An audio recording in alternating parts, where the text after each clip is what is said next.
की framing editing की दुनिया का एक ऐसा फीचर जिसके बिना एडिटिंग असंभव है। कोई और फीचर सीखो या ना सीखो ज्यादा फर्क नहीं पड़ेगा, लेकिन की फ्रेमिंग को ना सीखने से पूरा फर्क पड़ जाएगा। अगर आपका फेसलेस चैनल है और आपके दिमाग में एडिटिंग के लिए आइडियाज नहीं आते तो ये टूल आपका बहुत काम आएगा। की फ्रेमिंग को सीखकर हम अनगिनत यूनिक इफेक्ट क्रिएट कर सकते हैं। बहुत सारे क्रिएटर की फ्रेमिंग का यूज करके अपनी वीडियो को नेक्स्ट लेवल के बनाते हैं और भर भर के व्यूज लाते हैं। अगर आप भी यूट्यूब से या एडिटिंग करके पैसे कमाना चाहते हो तो इस वीडियो में शुरू से अंत तक बने रहिए, क्योंकि इस वीडियो में बेसिक की फ्रेमिंग को स्ट्रॉन्ग करेंगे और इसकी सहायता से छोटे छोटे मैजिक इफेक्ट बनाएंगे। अगर नींव मजबूत हो जाती है तो मकान अपने आप मजबूत हो जाएगा। मतलब कि बेसिक की फ्रेमिंग क्लियर हो जाएगी तो एडवांस की फ्रेमिंग अपने आप समझ आ जाएगी। तो चलिए बिना देरी किए शुरू करते हैं वीडियो को। मैं इस ट्यूटोरियल को कैपकट में करूंगा। आप जिस भी ऐप का यूज करते हो सब में सेम तरीके से ही वर्क करता है। हाँ, की फ्रेम का शेप अलग अलग हो सकता है अलग अलग ऐप में। जैसे InShot में ऐसे ट्रायंगल शेप में होता है, काइनमास्टर में राउंड शेप में होता है, बट काम सब में एक ही तरीके से करता है। तो सबसे पहले की फ्रेमिंग का मतलब बता देता हूँ जिनको पता नहीं है। मान लीजिए हम एडिटिंग कर रहे हैं और ये हमारी वीडियो की लेयर है। अब एक की फ्रेम मैंने यहाँ लगाया और एक यहाँ। अब इन दोनों की फ्रेम के बीच में किए जाने वाले बदलाव को की फ्रेमिंग कहते हैं। की फ्रेमिंग आप किसी भी चीज में कर सकते हैं, लाइक वीडियो की मेन टाइमलाइन पर, ओवरले पर, photo, text, audio, PNG etc। अब मैं आपको एक सिंपल सा एग्जांपल देकर बताता हूँ। मैंने कैपकट में बैकग्राउंड ऐड कर लिया। मेरे पास एक यूट्यूब का लोगो है। अब मुझे इसको यहाँ पहुँचाना है, तो मैं पहले यहाँ एक की फ्रेम ऐड करूंगा और दूसरा यहाँ लगा देता हूँ और सेकंड की फ्रेम पर लोगो को यहाँ ले आता हूँ। तो अब फर्स्ट की फ्रेम से लोगो एनिमेट होना शुरू हो जाएगा और सेकंड की फ्रेम में स्टॉप हो जाएगा। देख सकते हो आप।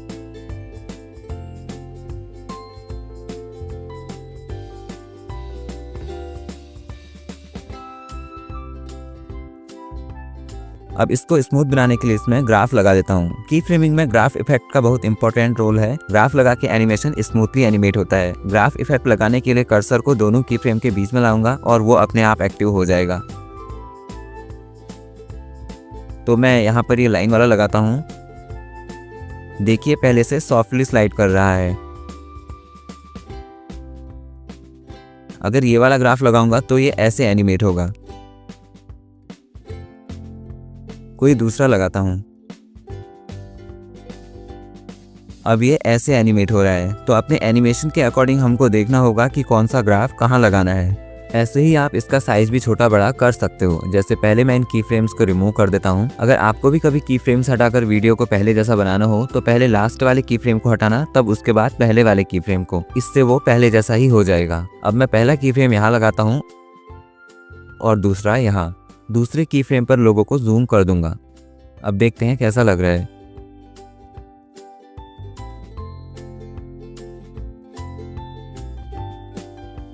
तो देखिए लोगो जूम हो रहा है। अब इसमें ग्राफ लगाता हूँ। क्योंकि लोगो जूम इन हो रहा है तो यहाँ पर ये ईज इन वाला ग्राफ भी लगाऊंगा। अब इसमें भी 3 टाइप के हैं। पहला हमने लगा दिया, अब सेकंड वाला लगाते हैं। तो अब ऐसे जूम हो रहा है और थर्ड वाला लगाएंगे तो कुछ इस तरह जूम होगा। पहले धीरे से आ रहा है फिर एकदम से जूम हो रहा है। तो हम पर डिपेंड करता है कि हम फास्ट पेज एडिटिंग कर रहे हैं या स्लो पेज। उसके अकॉर्डिंग हमें ग्राफ लगाना होगा। ऐसे ही हम ऑब्जेक्ट को फेड इन फेड आउट भी कर सकते हैं। उसके लिए पहला की फ्रेम यहाँ पर लगाता हूँ और दूसरा यहाँ पर लगा देता हूँ। अब दूसरे की फ्रेम पर इसकी ओपेसिटी को कम कर दूंगा। देखते हैं कैसा लग रहा है।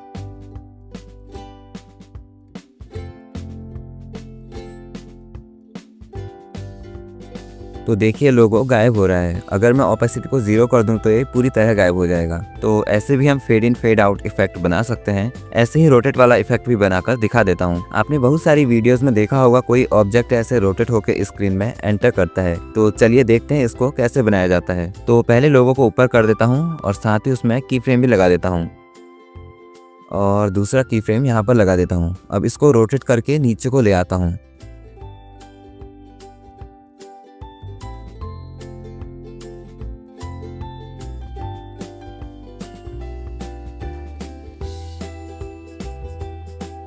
मैंने 2 बार रोटेट किया। आप चाहो तो और कर सकते हो। जितना ज़्यादा रोटेट करोगे उतनी तेज़ी से वो एनिमेट होगा।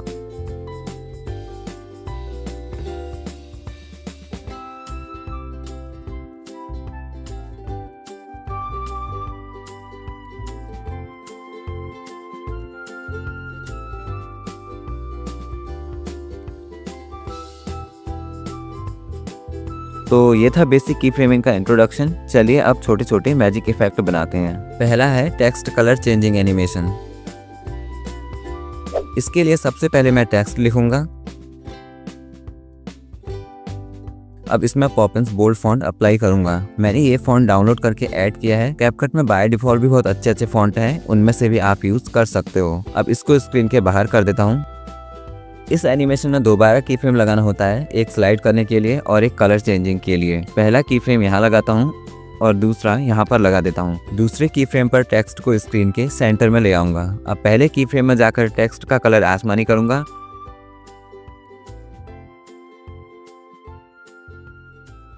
और दूसरे की फ्रेम पर रेड कर देता हूँ। देखते हैं कैसा बना है।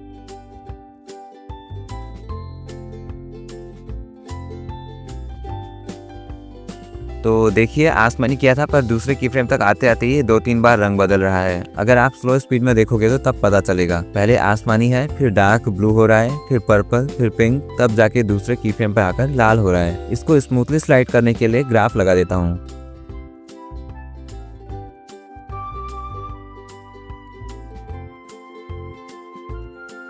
ईज आउट वाला सही लग रहा है, इसे ही लगा देता हूँ।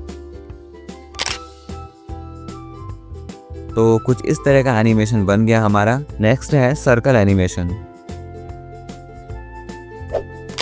देखिए कितना बढ़िया लग रहा है ये एनिमेशन। इसको आप एज अ मोशन बैकग्राउंड भी यूज कर सकते हो। सर्कल को बार बार रिपीट करना है, बस वो आप डुप्लीकेट करके कर सकते हो। पहले एक सर्कल एनिमेशन तैयार करना, फिर उसके डुप्लीकेट करते जाना जितना आपको चाहिए। इस तरह ये मोशन बैकग्राउंड की तरह चलता रहेगा और इसके ऊपर हम अपनी एडिटिंग कर सकते हैं। तो इसको बनाने के लिए हमें व्हाइट सर्कल PNG की जरूरत होगी। उसको गैलरी से ले आता हूँ मैंने ये पिक्सल ऐप से बनाया है। इस एनिमेशन के लास्ट में आपको बताऊंगा ये सर्कल कैसे बनाना है। अब इसको छोटा कर देता हूँ, बिल्कुल छोटा। ध्यान रहे सर्कल स्क्रीन के बिल्कुल सेंटर में होना चाहिए। अब इसकी ऑपेसिटी को कम कर देता हूँ, 10 में रख लेता हूँ। इसका वाइटनेस पूरा गायब कर देना है। अब स्टार्टिंग में एक की फ्रेम दूंगा और दूसरा की फ्रेम इतनी दूरी पर लगाना है। दूसरे की फ्रेम पर रहकर सर्कल को बड़ा कर देना है और सर्कल स्क्रीन के बीचों बीच रहना चाहिए। चलिए देखते हैं। तो दोस्तों देखिए कितना सुंदर लग रहा है। इसमें ग्राफ लगा के और भी सुंदर हो जाएगा। ईज इन लगाता हूँ, अच्छा लग रहा है। ये वाला लगाता हूँ, ये भी अच्छा है।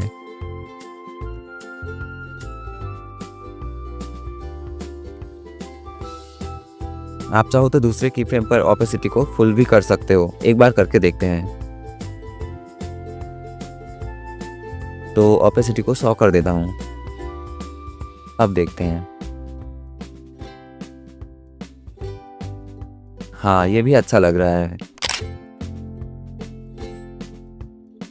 चलिए अब बताता हूँ कि मैंने ये सर्कल कैसे बनाया। तो उसके लिए पिक्सल ऐप पर जाएंगे और यहाँ image size YouTube thumbnail select करेंगे।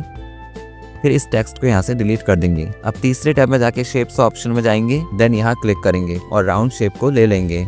अब इसको थोड़ा सा बड़ा करके कैनवास के सेंटर में करेंगे। इसमें शेडो लगाऊंगा और फोर्थ ऑप्शन में जाके बैकग्राउंड को ट्रांसपेरेंट कर दूंगा। तो बन गया हमारा सर्कल PNG। इसका कलर आप अलग अलग भी रख सकते हैं और लास्ट में सेव कर लेना। अब है आइकन फॉलिंग एनिमेशन। देख सकते हो आप कितना रियलिस्टिक लग रहा है ये एनिमेशन। और आपने बहुत सारी वीडियोस में देखा भी होगा, कोई आइकन गिरते हुए ऐसे हिल डुल कर स्टॉप होता है। तो दिखने में जितना कठिन लग रहा है, बनाने में उतना कठिन नहीं है। बस बहुत सारे की फ्रेम्स ऐड करने हैं और बन जाएगा हमारा एनिमेशन। तो इसको बनाने के लिए मैंने एक वर्गाकार आकृति ले ली है। अब पहले इसे स्क्रीन के ऊपर करता हूँ। स्टार्टिंग में एक की फ्रेम लगाऊंगा, फिर दूसरे की फ्रेम पर लोगों को नीचे गिरा देता हूँ। अगर आपको स्पीड से गिराना है तो आप पास में की फ्रेम लगा सकते हो।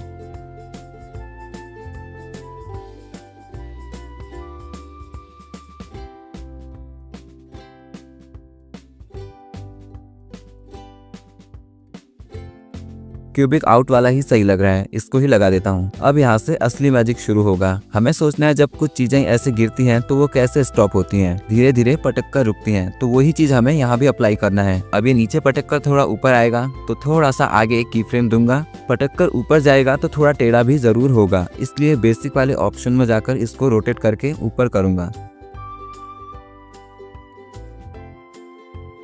अब नीचे आएगा तो थोड़ा सा आगे जाके इसे सीधा करूंगा और नीचे ले आऊंगा, की फ्रेम अपने आप ऐड हो जाएगा। अब फिर से थोड़ा आगे जाऊंगा, इस बार इस तरफ को रोटेट करूंगा और पहले वाले से थोड़ा कम ऊपर करूंगा। थोड़ा सा आगे जाके फिर से नीचे बैठा दूंगा, फिर से थोड़ा आगे जाके इसे सीधे ऊपर करूंगा। अब इसको रोटेट नहीं करना है क्योंकि अभी स्टेबल होने की पोजीशन में आ गया है। अब इसको थोड़ा सा ऊपर लाऊंगा बस और फिर से नीचे कर दूंगा। अब देखते हैं कैसा बना है।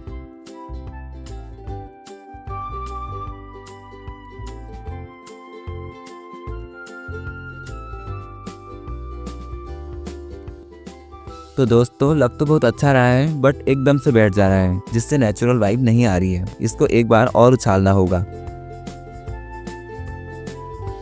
तो बिल्कुल नज़दीक में एक की फ्रेम और लगाऊंगा और अब थोड़ा सा ऊपर लाऊंगा, फिर की फ्रेम लगाकर नीचे बैठा दूंगा। अब देखते हैं।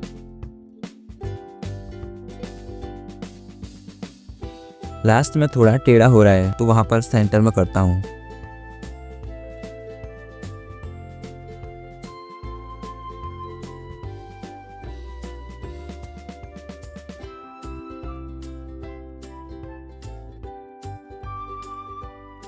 अब ठीक है।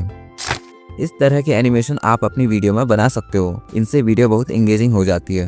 अब देखते हैं अगला, जो है बैकग्राउंड फॉलिंग एनिमेशन।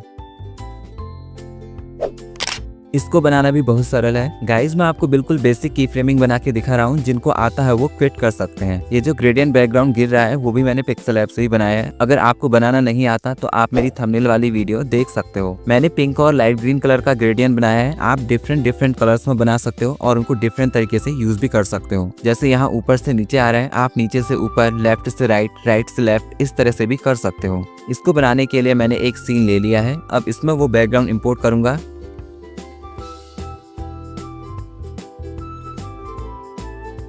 सबसे पहले इसे ऊपर की तरफ से स्क्रीन के बाहर कर देता हूं। अब स्टार्टिंग में पहला की फ्रेम लगाऊंगा और दूसरा की फ्रेम यहाँ पर लगा देता हूं ताकि एकदम से ना गिरे, और साथ ही इसको फॉल भी कर देता हूं।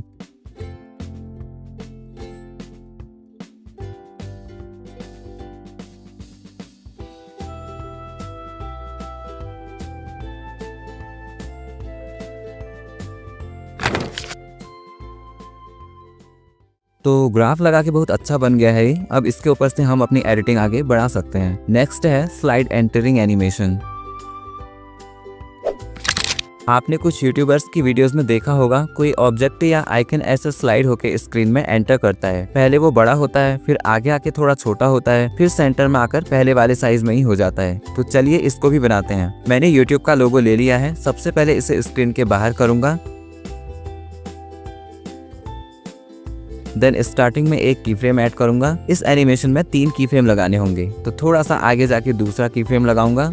दूसरी की फ्रेम पर लोगो को थोड़ा ऊपर ले आऊंगा और यहाँ पर इसका साइज भी थोड़ा छोटा कर दूंगा। तीसरा की फ्रेम यहाँ पर लगाऊंगा और लोगो को सेंटर में ले आऊंगा। फिर से इसका साइज बड़ा कर दूंगा जितना स्टार्टिंग में था।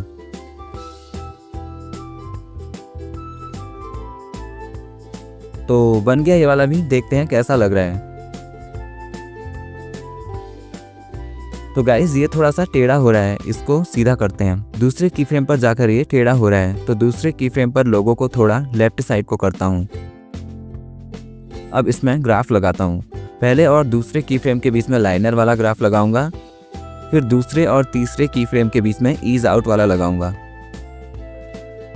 अब देख सकते हो आप कितना स्मूथली स्लाइड कर रहा है। इस तरह से एनिमेशन आप अपनी वीडियो में बना सकते हो, जो दिखने में भी बहुत कूल लगता है। नेक्स्ट है scene change with text out animation. ये एनिमेशन भी बहुत सुंदर लगता है जब टेक्स्ट आउट होते हुए पूरी वीडियो को ढक देता है और फिर वहां से दूसरा सीन आता है। इसको बनाना बहुत सरल है, तो चलिए बनाते हैं। मैंने 2 वीडियोस ले ली हैं। अब पहले मैं एक टेक्स्ट ऐड करूंगा, फिर फॉन्ट को बदलकर ये रेड वाला स्टाइल कर लूंगा। अब थोड़ा सा गैप करके फर्स्ट की फ्रेम ऐड करूंगा, देन आगे जाके टेक्स्ट की ड्यूरेशन थोड़ा बढ़ा दूंगा। अब एंडिंग पॉइंट से थोड़ा सा पहले दूसरा की फ्रेम लगाऊंगा और यहीं पर इसका साइज भी बढ़ाना है।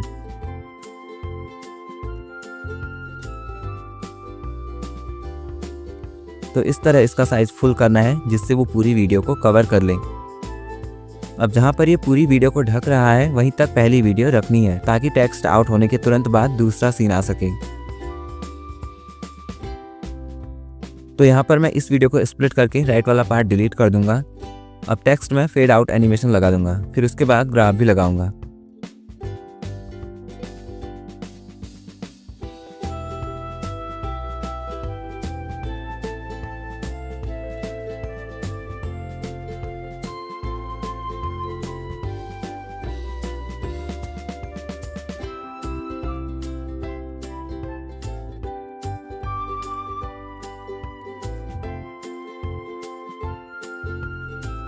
क्वाड ईज वाला ही सही है।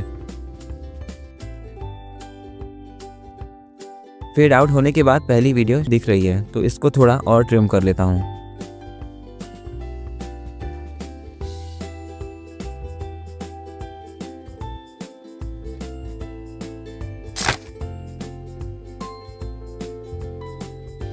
फाइनली देखिए कितना कूल लग रहा है ये वाला एनिमेशन भी। अब लास्ट एनिमेशन सिंपल सा लेकिन बहुत कूल है जो है ट्रांजिशन एनिमेशन। इसको बनाने के लिए भी मैंने 2 वीडियोस ले लिए हैं। अब ट्रांजिशन के लिए जो ग्रेडियंट इमेज बनाई है उनको इंपोर्ट करता हूँ। इनको भी पिक्सल ऐप से ही बनाया है, शेप्स ऑप्शन में जाकर बना सकते हो आप। यूट्यूब वीडियो के हाफ साइज के 2 इमेज बनानी है, कलर ग्रेडियंट कर लेना और कुछ इस तरह सेव कर लेना। अब इनको वीडियो के फ्रेम में ऐसे हाफ हाफ सेट करना है।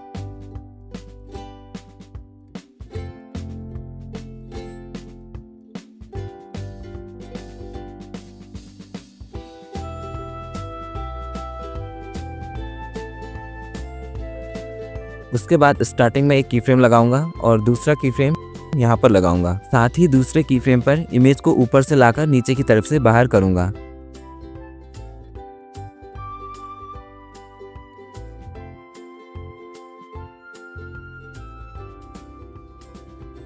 इस तरफ का तो बन गया, अब इस तरफ का बनाते हैं। तो इसको भी पहले नीचे की तरफ से बाहर करता हूँ। सीधे नीचे करना है, बिल्कुल भी टेढ़ा नहीं होना चाहिए।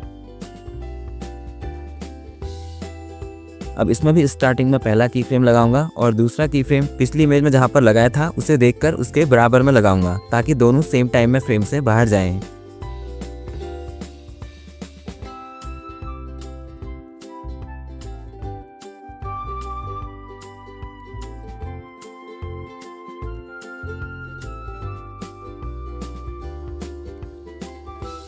अब देखते हैं कैसा बन रहा है।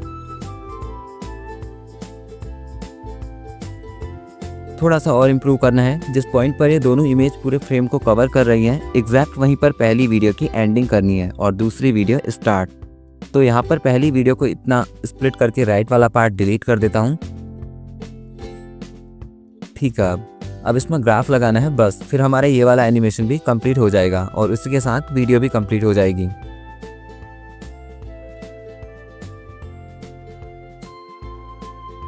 यही वाला सही लग रहा है, इसको ही लगा लेता हूँ।